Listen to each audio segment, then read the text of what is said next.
Welcome to our YouTube channel Chemistry by Sadhanwar.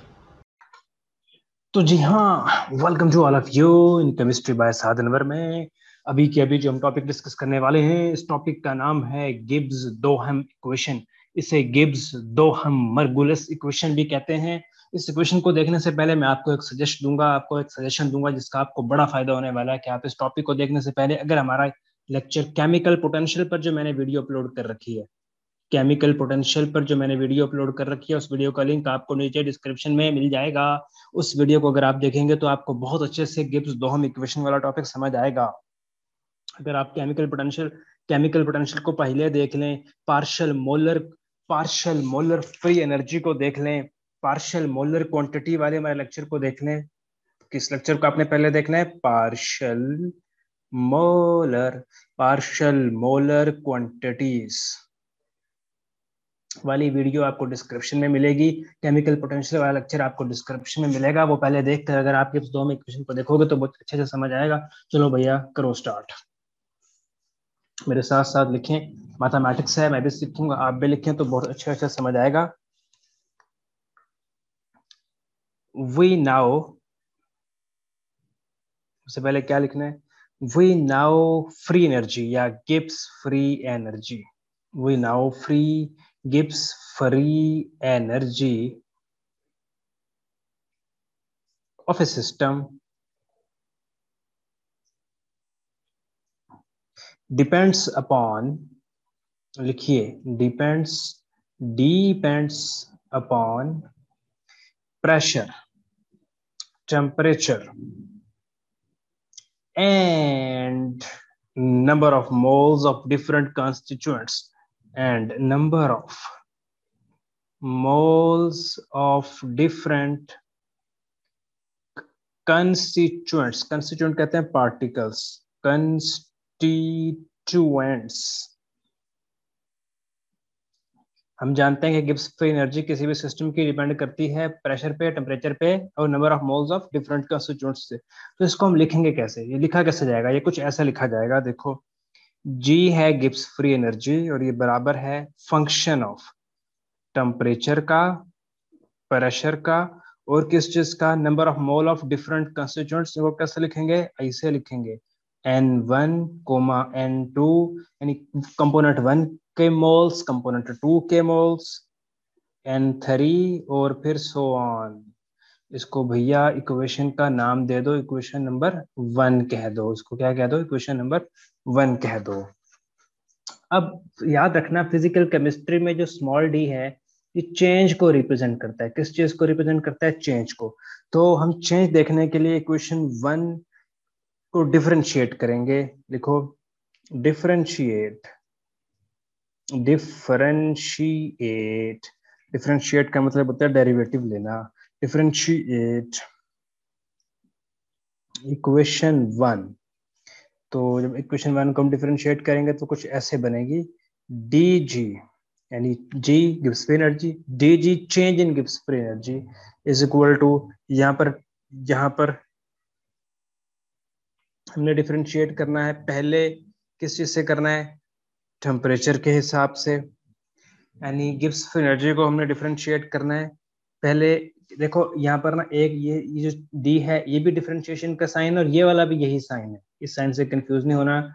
इसको हम delta बोलते हैं, डेल्टा। ये भी डिफरेंशिएशन का साइन है, तो मैं लिखूंगा delta G over delta T, यानी गिब्स फ्री एनर्जी में चेंज देख रहे हैं टेम्परेचर के हिसाब से। क्या क्या चीजें कांस्टेंट है? जो चीज कांस्टेंट है वो प्रेशर है, हमने प्रेशर को कांस्टेंट रखा, नंबर ऑफ मोल्स को कांस्टेंट रखा।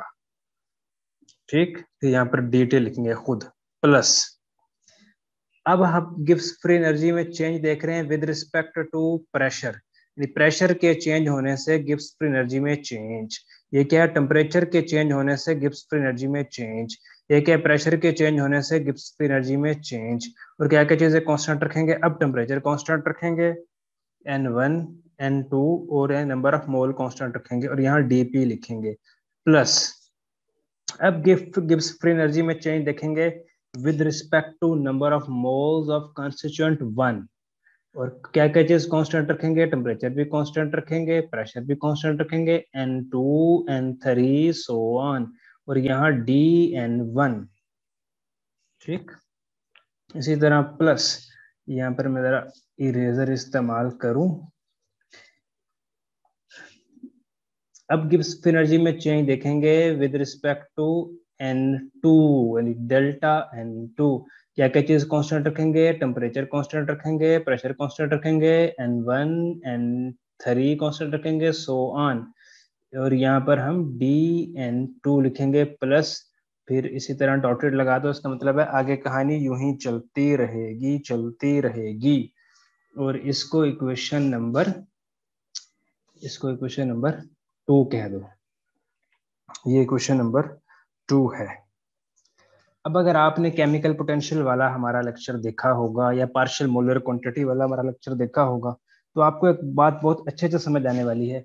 और वो बात यह है कि मैं यहाँ पर लिखता हूँ वी नाउ, हमको पहले से ही पता है वी नाउ। और पहले से क्या पता है, पहले से हमको ये पता है कि del G over del N1 at constant temperature, pressure N2 N3, ये भैया ये चीज बराबर है μ1 के।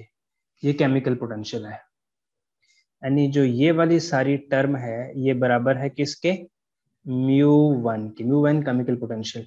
इसी तरह del G over del N2 at constant temperature, pressure N1 N3, ये चीज बराबर है μ2 के। म्यू इस केमिकल पोटेंशियल, यानी ये टर्म बराबर है किसके, μ2 के। तो ये बात क्लियर हो गई।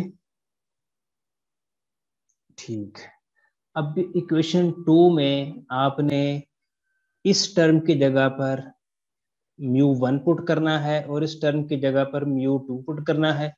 और इन टर्म्स को क्या करना है मैं बताता हूँ अगली, जरा ये जरा लिख लें, मैं फिर डिलीट करने लगा हूँ। हमारे पास कहानी बच्चे कुछ यूं थी कि d G is equal to, मैं जरा दोबारा लिख देता हूँ, d G is equal to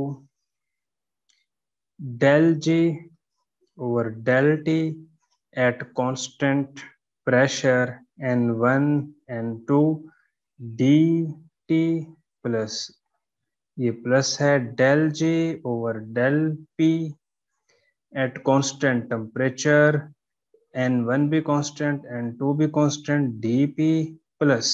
और इसके बाद जो टर्म थी वहां पर हमने क्या लिखना था, आपको पता चल गया μ1 लिखना था, और साथ D1 वैसे का वैसे ही, μ2 लिखना था और साथ DN2 वैसे का वैसे ही, μ3 लिखेंगे साथ DN3 वैसे का वैसे ही। इसी तरह सोआन कहानी आगे चलेगी। अब भैया एक और शर्त है, eight constant temperature and pressure, यानी टेम्परेचर और प्रेशर क्या है, constant. Eight constant temperature, eight constant temperature भी कांस्टेंट, प्रेशर भी कांस्टेंट। जब टेम्परेचर भी कांस्टेंट होगा, प्रेशर भी कांस्टेंट होगा, तो चेंज इन टेम्परेचर जीरो होगा।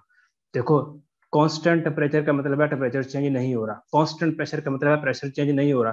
तो ये वाली टर्म हम जीरो कर देंगे, क्योंकि ये टर्म बता रही है change in Gibbs free energy with respect to change in temperature. Temperature तो चेंज नहीं हो रहा, और ये टर्म भी हम जीरो करेंगे, क्योंकि ये टर्म बता रही है कि गिब्स फ्री एनर्जी चेंज हो रही है चेंज इन प्रेशर से, जबकि प्रेशर तो हमने कांस्टेंट रखा है।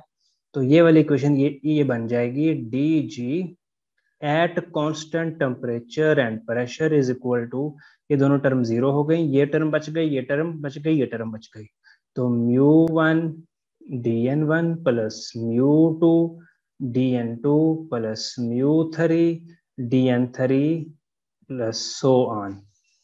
तो ये एक इक्वेशन बन गई। इसको हम क्या करेंगे, अगर इसको हमने पिछले वाले किसी इक्वेशन को नंबर दिया था, अगर नहीं दिया तो इसको नंबर 4 दे देते हैं। ठीक हो गया। अब करें, अब क्या करेंगे, नाउ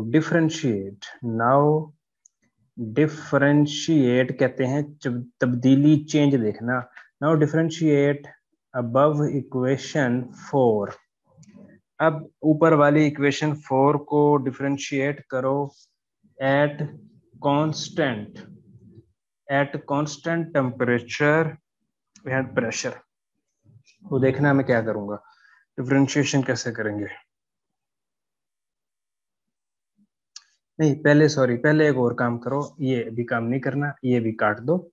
पहले एक और काम करो भैया, एक छोटी सी मिस्टेक हो गई, ये काम नहीं करना। सबसे पहले काम ये करो कि इक्वेशन 4 को इंटीग्रेट करो। इंटीग्रेट, इंटीग्रेट अबव इक्वेशन 4, यानी जिस इक्वेशन को इंटीग्रेट करना हो उससे वैसे का वैसे ही लिख दो।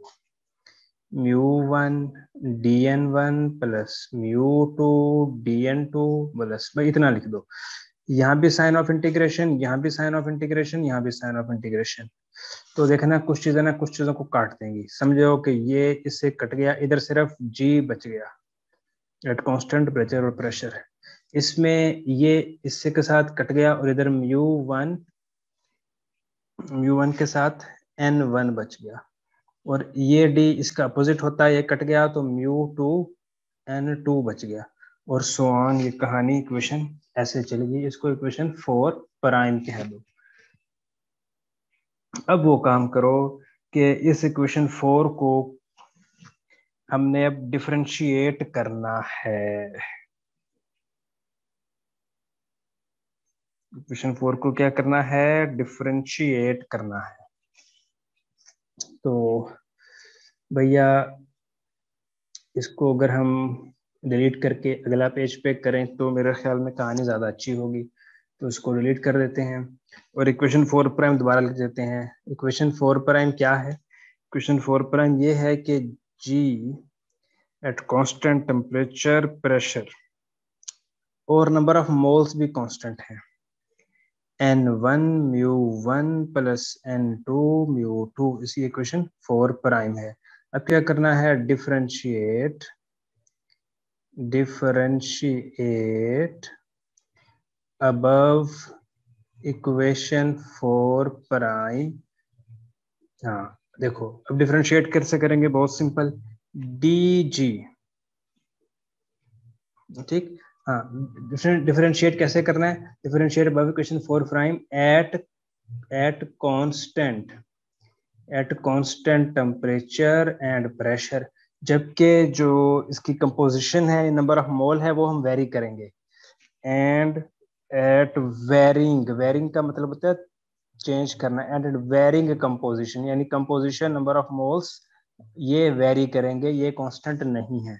तो डी जी, अब डी का मतलब है डिफरेंशिएट करना eight constant temperature and pressure.